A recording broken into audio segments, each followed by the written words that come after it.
beautiful family, good morning and welcome back to our channel. আমি ঋতুপর্ণা, আমার আরও একটা নতুন ব্লগে সবাইকে জানাই স্বাগত। চলে এলাম একটা ফ্রেশওয়ালা ব্লগ নিয়ে। তো চলতে থাকো আরও আরেকটা দিন আমার সাথে, আর এনজয় করতে থাকো আমার এই সুন্দর মুহূর্তগুলো। আমার সবার আগে গাছে জল দেওয়া হয়ে গেল। এই কাজটা করতে পারলে শান্তি লাগে যে ভীষণ। এদিকে দেখো সোমের মশলা ওটস রেডি হয়ে গেছে, আর এই বোতলগুলো সব ভরতে হবে। রান্নার বালতিটা ভর্তি হয়ে গেছে, এবার বোতলগুলো ভর্তি করতে হবে। তো সোমের খাবার রেডি, খাবারটা আগে টেবিলে ঠান্ডা করতে দিয়ে দিই, কারণ সোমের স্নান হয়ে গেছে, ও এবার খেতে বসবে। এদিকে দেখো ওয়াশিং মেশিনও চালিয়ে দিয়েছি, জামা কাপড় কাচা হচ্ছে। প্রচুর কাজের কোনো শেষ নেই। সকালবেলা উঠলেই যেন কাজ শুরু হয়ে যায়। আজকে ভাবছি বোতলগুলোকে একটু ভালো করে ধুয়ে নিয়ে তারপরে জল ভরবো। আর এই দুটো বোতল কিন্তু নতুন নামালাম আজকে, এই 3টে বোতলকে বাতিল করে দিয়েছি, তাই আজকে এই দুটো বোতল নামিয়েছি। বেশি পুরনো হয়ে গেলে না আমার না ভালো লাগে না এই জল বোতল ইউজ করতে, তাই দুটো বোতল নামিয়ে নিলাম। ব্যাস, এই 3টে বোতল কিন্তু কিনেছিলাম একদিন, এই ধারেরটা আগে ইউজ করেছিলাম, আর এই দুটো আজকে ইউজ করছি, আজকে থেকে ইউজ করছি আর কি। তো চলো এবার বোতলগুলো চটপট ধুয়ে নেওয়া যাক। আজকে গলাটা একটু অন্যরকম লাগবে তোমাদের শুনতে, হয়তো একটু অসুবিধা হতে পারে। আসলে ঠান্ডা লেগেছে তো এই জন্য গলাটা না এরকম হয়ে আছে, বাঁ সাইডটা না প্রচণ্ড ব্যথা। তো তাও দেখো ভয়েস ওভার দিচ্ছি, একটু অসুবিধা হলে একটু কষ্ট করে বুঝে নিও। তো দেখো চটপট প্রত্যেকটা বোতল আগে ধুয়ে নিচ্ছি।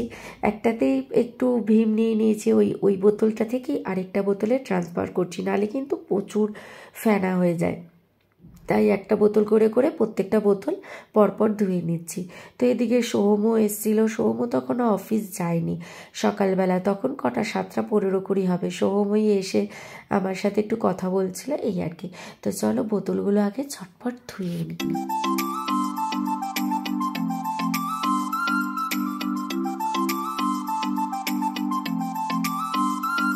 বোতলগুলো পরিষ্কার করে দেখো ধোয়া হয়ে গেল, একটু উল্টো করে রেখে দিয়েছি জলটা ঝরার জন্য।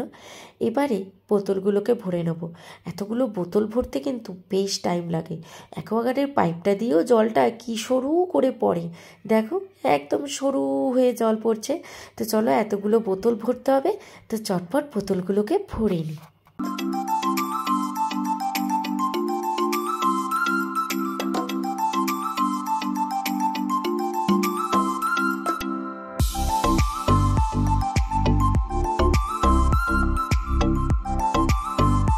তো সকালে কিছু কাজকর্ম সেরে তোমাদের সামনে চলে এলাম। তো শ্রিয়ান ভালোই আছে, রাত্রিবেলা ওর খুব একটা ইচিং হয়নি, তোমাদের কাছে জানালাম। কারণ লোশনটা দিয়েছিল, ডাক্তার বলেছিল যে এটাতে চুলকানিটা অনেকটা কমবে, যেটা চুলকায় ইচিং হয় যেটা। তো রাত্রে দেখলাম যে হ্যাঁ চুলকায়নি। তো শ্রিয়ান ভালোই আছে, তবে এখনও ঘুমাচ্ছে, তো এখনও ঘুম থেকে ওঠেনি। তো তাই ভাবছি যে একটু তোমাদের সাথে কথা বলে নিই, তোমাদেরকে জানিয়ে দিই যে শ্রিয়ান কেমন আছে। আর ঘুম থেকে উঠলে ওকে তো দেখাইব। তো ব্যাস সকালেরও টুকটাক কাজ করে ফেললাম, করে নিয়ে ভাবছি যদি শ্রিয়ান এখনও অবধি না ওঠে তাহলে ভিডিওটা একটু এডিট করে রাখি, কারণ ভিডিও এডিট করা হয়নি, এই আর কি। তো ব্যাস এইটুকু তোমাদের জানানোর ছিল, আবার পরে আসছি। দেখো জামা কাপড় মেলা আমার হয়ে গেছে, দেখেছো পুরো ভর্তি জামা কাপড়, একদম একটানা। আসলে জামা না আমার 1 ঘন্টা আগেই মেলা হয়ে গেছে, তখন তোমাদের সাথে না শেয়ার করতে পারিনি, একটু তাড়াহুড়ো ছিল, তো এজন্য চটপট মেলে দিয়েই ঘরে চলে গেছিলাম কাজ করতে। তাই এখন শেয়ার করছি, প্রায় 1 ঘন্টা বাদে তোমাদের সাথে শেয়ার করছি যে জামা কাপড় মেলা হয়ে গেছে। হালকা হালকা রোদ বেরোচ্ছে, কিন্তু মেঘ আছে, মেঘটাই বেশি থাকছে। ওই মেঘ সরে গেলে তখন একটু রোদ আসছে, আবার মেঘে ঢাকা পড়ে যাচ্ছে, দেখেছো তো আকাশে কিন্তু এখনও কালো মেঘ আছে, তোমরা দেখতেই পাচ্ছ। ওই একটু একটু সরে গেলে একটু রোদ বেরোচ্ছে, এই দেখো দেখেছো, দেখো আবার রোদটা মরে গেল, দেখলে এই হচ্ছে খালি। আর হাওয়া তো দিয়েই যাচ্ছে ভালো মতো, ওই যে দেখেছো, দেখো কেমন হাওয়া দিচ্ছে, ঠান্ডা হাওয়া দিচ্ছে। আমাদেরও ঠান্ডা লেগেছে, শ্রিয়ানও কাশছে, আমারও একটু ঠান্ডা লেগেছে, ডান সাইডটা একটু ব্যথা আমার, রাত্রে শুলে নাক বন্ধ হয়ে যাচ্ছে, আর এমনি সময় একটু ব্যথা, ডান সাইডটা ব্যথা একটুখানি, আমার ঠান্ডা লেগে গেছে। শ্রিয়ান এখানে বসে আছে, যে শ্রিয়ানের ব্রেকফাস্ট, এখন শ্রিয়ানকে ব্রেকফাস্ট করাবো। আর জানো তো শ্রিয়ানের পায়ে যেগুলো উঠেছিল র্যাশগুলো, সেগুলো কিন্তু অনেকটাই কমে গেছে। ডক্টর বলেছে যে নতুন নতুন উঠবে, আর যেগুলো নতুন পুরনো সেগুলো কমে যাবে, আবার নতুন নতুন উঠবে। তো হাতে পায়ে উঠেছে, মুখে সেরকম কিছু ওঠেনি, হাতে কোনোইতে উঠেছে আর পায়েতে বেশি উঠেছে। এই হচ্ছে। তবে পায়ে যেগুলো উঠেছিল আগে সেগুলো কিন্তু অনেকটাই কমে গেছে, হালকা হয়ে গেছে, এখন নতুন নতুন উঠছে আবার এক একটা জায়গায় পায়ে। তো ডক্টর যেরকম বলেছে ঠিক সেরকমই হচ্ছে। তো এই হচ্ছে ব্যাপার। বদমাইশি দেখেছো, বদমাইশি থামবে না ওর, এই যে বদমাইশি করেই চলেছে দেখো। চা খাওয়ার সময় বিস্কুট নিতে গিয়ে দেখি কৌটোতে আর 2টো বিস্কুট পড়ে রয়েছে। তাই ভাবলাম যে এবার বিস্কুটের প্যাকেটটা খুলতেই হবে। তাই বিস্কুটের নতুন প্যাকেটটা খুলে একটা বিস্কুট বার করে নিলাম, একটা প্যাকেট বার করে নিয়ে কৌটোতে ঢেলে নিলাম। বাড়ির বাকি প্যাকেটগুলো রেখে দিলাম, কারণ একটা কৌটোতে তো এতগুলো ধরবে না, আর নেতিও যাবে বেশি বার করে রাখলে। তাই একটা একটা করেই প্যাকেট আমরা বার করি। তো এই যে একটা প্যাকেট বার করে কৌটোতে চটপট ভরে নিলাম। আজকে করব ঝিঙে আলু পোস্ত তরকারি। তো দেখেছো ঝিঙেও আমার কাটা ছিল, বলেইছিলাম ঝিঙেও কাটা আছে, আলুও কাটা আছে। আর এই যে আজকে হবে পার্শে মাছ। তো ব্যাস এই আজকে রান্না। আর শ্রিয়ানের জন্য করব ডিম সেদ্ধ আর ডাল সেদ্ধ। ওকে এখন এই ছাড়া আর কিচ্ছু খাওয়াবো না, কারণ ডাক্তার বলেইছে স্পাইসি খাবার আর গরম খাবার না খাওয়াতে। তাই একদম হালকা পাতলা দুপুরবেলায় ডাল আর ডিম সেদ্ধ, আর রাত্রে দুধ ভাত খাবে শ্রিয়ান। যে রসগোল্লাটা কিনেছিলাম সেটা না আর খাওয়া হয়নি, রাত্রে আর খাইনি। সকালে সোম অফিস যাওয়ার সময় একটা খেয়ে গেছে, আর আমারটা পড়ে রয়েছে। তো আমি ভাবছি এখন খেয়ে নেবো, আর রসটা না রেখে দেবো। কাঁচা আম আমার কাছে আছে, চাটনি বানাবো সেদিন, এই রসটা দিয়ে ভাবছি চাটনিটা করব, দেখি কেমন লাগে। তো চলো মিষ্টিটা খেয়ে নিই, অনেকদিন বাদে রসগোল্লা খাচ্ছি। অন্যান্য মিষ্টি খেয়েছি, এক একদিন চমচম খাই, এটা সেটা অন্যান্য মিষ্টি কিনে আনা হয়, কিন্তু রসগোল্লাটা অনেকদিন খাইনি। তো চলো রসগোল্লাটা এখন খাবো। আর এখানে শ্রিয়ানের ডিমটা হচ্ছে, শ্রিয়ানকে আজকে একটু দেশি মুরগির ডিম দিচ্ছি। তো এই যে ডিমটা ফেটেও গেছে, দেখো কিরকম বেরিয়ে যায়নি, তবে কিরকম গাটা ফেটে গেছে। তো যাই হোক, চলো রান্নাবান্না শুরু করে দিয়েছি, চটপট রান্নাটা শেষ করে নিই। আর শ্রিয়ানকেও এখন নিকুতি দেব। এই যে নিকুতি খাবে, তো এই জন্য আগে জল খেয়ে নিল। আমি বললাম যে আগে বেশি করে জল খা, তাহলে নিকুতি দেবো। এই জন্য চটচট করে জল খেয়ে নিল চটপট একদম বোতল থেকে। টুলে বসেছেন, খুব ভালোবাসে নিকুতি খেতে। এই মিষ্টি খায়, আর ও সেরকম কোনো মিষ্টি খায় না। হ্যাঁ, ও লাড্ডুটাও খুব ভালোবাসে, তবে খুব বলবো না, নিকুতির মতো এত ভালোবাসে না। ওই প্রথম দিলে খেয়ে নেবে লাড্ডুটা, কিন্তু আর সেরকম কোনো মিষ্টিও খুব একটা পছন্দ করে না। এই নিকুতিটা ভীষণ পছন্দ করে ও। আজকে তোমাদের সাথে শেয়ার করব আমি সবজি কিভাবে ফ্রিজের মধ্যে সুন্দর করে গুছিয়ে অর্গানাইজ করে রাখি। তো আমি কিন্তু সবজিগুলোকে কেটে নিই, যদি আমার হাতে টাইম থাকে আমি বাজার থেকে এনে মানে সবজি কিনে এনে আমি কিন্তু সবজিগুলোকে কেটে রাখার চেষ্টা করি। তাহলে কিন্তু রান্না করতে কিন্তু বেশ সুবিধা হয়, কারণ সবসময় একটা তাড়াহুড়ো থাকে, কাজের প্রেশার থাকে, টাইমের মধ্যে কাজ করতে হয়। তাই আমি চেষ্টা করি সব সবজিগুলোকে কেটে রাখার। তবে হ্যাঁ, যেই সবজিগুলো ধুয়ে কাটার মতো হয় আমি সেই সবজিগুলো ধুয়েই কাটি, আর যেগুলো ধুয়ে কাটলে নষ্ট হয়ে যাওয়ার চান্স থাকে সেগুলোকে আমি কেটে বক্সে রেখে দিই, রান্না করার সময় ওগুলোকে ভালো করে ধুয়ে নিই। তো দেখো আমি কিন্তু ফার্স্টে একটু লাউ কেটে নিলাম, লাউটাকে ধুয়েই কেটেছি, লাউটা তো বাইরে থেকে ধুতে হয়, লাউ কেটে ফেলেছি। আর বাঁধাকপিটা ধুইনি, বাঁধাকপিটা এমনি কুচি করে রেখে দিলাম। আর এখন দেখো ফুলকপিও আমি কেটে রাখছি। তো এইভাবে যদি সবজি যদি সুন্দর করে কেটে রেখে দাও, দেখবে তোমাদেরও টাইম অনেকটা সেভ হবে। আর অনেক তাড়াতাড়ি যখন তোমাদের কোনো তাড়াহুড়ো থাকবে না, দেখবে তখন চটপট সবজি বার করে রান্না করে নিতে পারবে। আর এই পেঁয়াজ পাতাগুলো দেখো সুন্দর করে পরিষ্কার করে নিলাম, কারণ প্রত্যেকটা পেঁয়াজ পাতা কিন্তু ভালো ছিল না, কয়েকটা হলুদও হয়েছিল। ওগুলো বেছে বেছে আমি ফেলে দিলাম, আর নিচে যে পেঁয়াজগুলো থাকে ওগুলোকে কেটে আলাদা করে নিলাম। তো দেখেছো কি সুন্দর আমি ঝিঙে, লাউ, বাঁধাকপি, ফুলকপি আর পেঁয়াজ পাতা, তারপরে এই সাইডে আছে আরও গাজর, ক্যাপসিকাম, বিনস, দেখো কি সুন্দর আমি কিন্তু কেটে একদম আলাদা আলাদা করে রেখেছি, যাতে আমার রান্না করতে কোনো অসুবিধা না হয়। আর এখানে দেখো গাজর, বিনস আর ক্যাপসিকাম আলাদা আলাদা করে কেটে রেখেছি, এখান থেকে একটু একটু করে বার করি আর আমি রান্না করি। শ্রিয়ানের জন্য বলো বা সবজি আমাদের জন্য বলো, খুব তাড়াতাড়ি হয়। এরকম যদি করে কেটে রেখে দাও না, দেখবে ভীষণ তাড়াতাড়ি তোমাদেরও হবে, চটপট বার করবে। তবে হ্যাঁ, যেদিন তোমাদের হাতে সময় থাকবে সেই দিনই সব সবজিগুলো কেটে নেবে। আমার হাতে টাইম ছিল, তাই আমি দেখো সব সবজি একবারে কেটে রেখে দিয়েছি। তবে আমটা কাটা হয়নি, কারণ আম যে কেটে রাখবো সেই বক্স রাখার আর জায়গা ছিল না। তো দেখো একে একে সব বক্সগুলো আমি রেখে দিচ্ছি, যেদিন যেই সবজিটা রান্না করব বক্সটা খালি বার করব, করে রান্না করে নেব। তাহলে বলো তো কতটা টাইম আমাদের সেভ হবে। এই যদি সবজি কাটা থাকে। আর এই যে পেঁয়াজ পাতাটা দেখেছো তো খবরের কাগজের মধ্যে মুড়ে রেখেছি, তাহলে কিন্তু পেঁয়াজ পাতা নষ্টও হবে না। পেঁয়াজ পাতা এরকম কাগজের মধ্যে মুড়ে রেখে দেবে, আমি এইভাবেই রাখি, একটুকুও নষ্ট হয় না, অনেক দিন ভালো যায়। তো দেখেছো কি সুন্দর আমি একদম আমার গুছিয়ে রেখে দিয়েছি। আর এই বক্সটা ঝিঙে ওটা ধরেনি নিচে, তাই ওপরে রেখে দিলাম। আর তার উপরে রাখলাম মিষ্টি আলু, যেটা জলের মধ্যে দিয়ে রেখে দিয়েছি, তাহলে মিষ্টি আলুটা কালো হবে না। আর এই হচ্ছে আমার ফ্রিজের মানে ডিপ ফ্রিজ, যেটা এখানে ওপরে মাছ থাকে, আমি ওপরে ছাড়া আর কোথাও মাছ মাংস রাখি না, মানে কাঁচা। আর এখানে তো ওই যে ফ্রোজেন কড়াইশুঁটি আছে, আর এখানে আছে বড়ি। আমার লাস্ট টাইম বড়িতে না পোকা ধরে গেছিলো, এই জন্য এই বড়িটাকে এখানে ফ্রিজে রেখে দিয়েছি, আর বাকিটা বাইরে রয়েছে যেটা এখন খাই। আর এখানে সমস্ত কাজু, আখরোট, চিজ, সাদা তিল, এই যে এখানে কৌটো পোস্ত, এগুলো সব কলকাতা থেকে আসে, তো এই জন্য পরিমাণে বেশি আসে।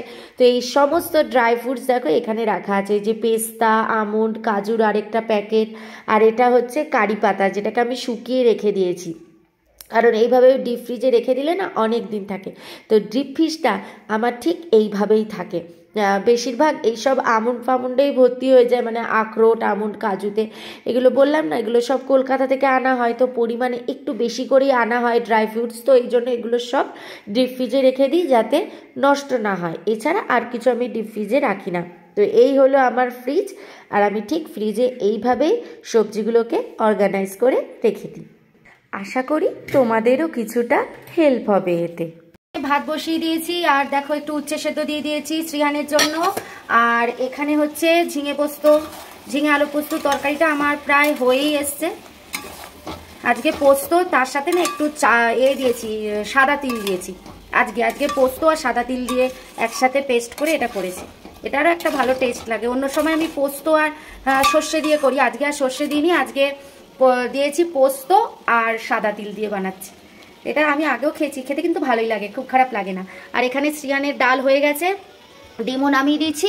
এই তরকারিটা হয়ে গেলেই, বা ভাত যেটা আগে হয়ে যাবে, মাছটা বসিয়ে দেবো। তারপর সেদ্ধর সময় দেখলে না ডিমটা কেরকম ফেটে ফেটে গেছিলো, কিন্তু দেখো ভেতরটা কিন্তু পুরোটাই গোটা, জাস্ট ওই বাইরের খোলটাই খালি ফেটে ফেটে গেছিলো, ডিম কিন্তু একটুকু বেরোয়নি, দেখো একদম পুরো গোটা রয়েছে, বেশ ভালো। দেখো পার্শে মাছ ভাজা বসিয়ে দিয়েছি, আর এই যে তরকারি হয়ে গেছে, কড়াইটা নামিয়ে রেখেছি, এখন বাটিতে ঢেলে নেবো। এই যে মাছ আমার ভাজা হয়ে গেছে, মাছ ভেজে তুলে রেখে দিয়েছি, আর কালো জিরে ফোড়ন দিয়ে পেঁয়াজ দিয়ে দিয়েছি, ব্যাস একদম সিম্পল ওয়েতে করবো, আর কিচ্ছু দেবো না। পেঁয়াজটা ভাজা হলে এর মধ্যে লঙ্কা বাটা দেবো, হলুদ, জিরে, ধনে দিয়ে প্লাস একদম পাতলা ঝোল করে দেবো, ব্যাস আমার মাছ রেডি হয়ে যাবে, একদম পার্শে মাছ।